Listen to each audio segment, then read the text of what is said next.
The human population has surged from 8 million at independence in 1963 to 55 million people today.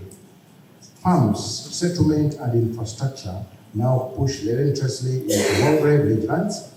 As a result, the interface between people and wildlife has become increasingly tense. Chief guest, allow me to dive into the numbers. The numbers are sobering. For example, the last 2 years, from July 2023 to June 2025, we recorded 26,641 incidences of human-wildlife conflict. Among them, we earned 255 lives that we lost. If we quantify that in terms of compensation, that is a whole 1.2 billion that the government has to compensate those families. That money can be put into better use if we enhance coexistence. Within the same period, Chief Guest, 725 people were injured, some extremely critical, and that was snatching the breadwinners from very needy families across the country. Within the same period, ladies and gentlemen, 9,300 farms suffered crop destruction, and that undermined food security that His Excellency the President is telling us we must assure our communities have. Within the same period, we had 5,200 incidences of livestock predations. You've seen it here. And that is destabilizing the pastoral livelihoods. And communities reported over 1,000 cases of property damage and nearly 10,000 direct threats. On the other side of the coin, we lost 911 wildlife. Our mortalities that we recorded and those who are arising from conflicts, suppressing our numbers. And you've seen it there. This means that on average, 36 incidences occurred every single day over the past 2 years. How do we reduce that? How do we use science to make sure that those incidences are brought to the bare minimum? Chief Guest, these are not abstract statistics. They are broken families. They are ruined crop affects, children out of school, and communities questioning why they should continue to live alongside wildlife. Very hard questions that we have to answer. Unless we address this crisis, the social contract between communities and conservation, the very foundation of Kenya's global reputation, is unraveling. And so the question before us is simple but profound. Can people and wildlife share landscapes? Not as rivals, but as neighbors, friendly neighbors. I believe the answer is yes, but only if we act boldly, deliberately, and collaboratively on 3 fronts. I will not elaborate the 3 fronts for the sake of time, but the first front is securing and restoring habitats.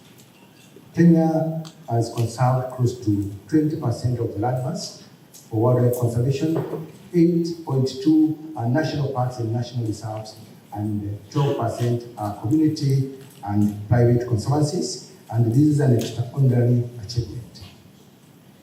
For example, the 𝐜𝐻𝐻 corridor, which is in Amboseli, has kept migrations alive against immense pressure, while the same example in Nairobi National Park and Kapiti Plain, that corridor has closed, rendering movement of wildlife between the park and Kapiti completely impossible. His Excellency the President is intervening. It's an expensive venture, but the question is, where did the rain start meeting us? The government's 15 billion trees is not just a carbon sequestration. It is a restoration. It is about restoration of our rangeland, replenishing our rivers, and buffering human settlement.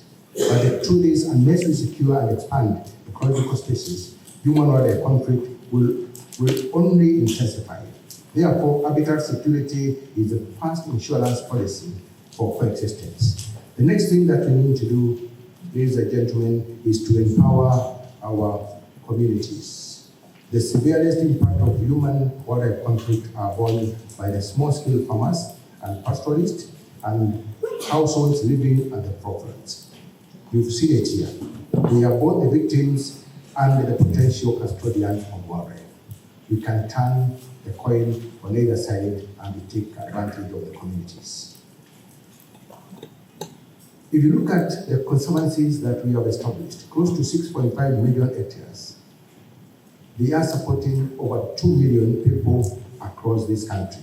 This model has proven that conservation can be the engine of prosperity, but we must go further.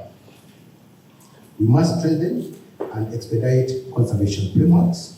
We must diversify livelihoods. We must place youth and women at the heart of conservation solutions. The number 3, we need to drive innovation and partnership. Technology is shifting the frontiers of coexistence. GPS collars, you've seen them here, on lions and elephants are giving us or enabling us to have early warning systems through the earth ranger systems. We have solar-powered fences and predator-proof bombers that have reduced predation by over 90%.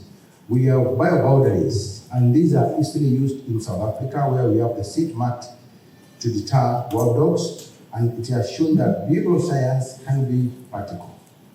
Drones, artificial intelligence, real-time monitoring are now being piloted in a number of places, and Kenya Wildlife Service is not left behind.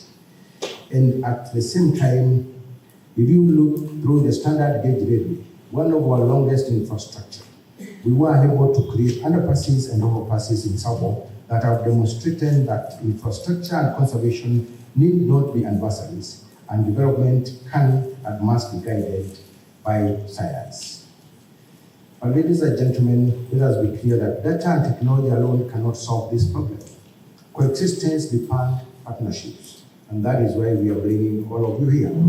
Partnerships between government, communities, researchers, the private sector, and our international allies. No single actor can carry this burden alone.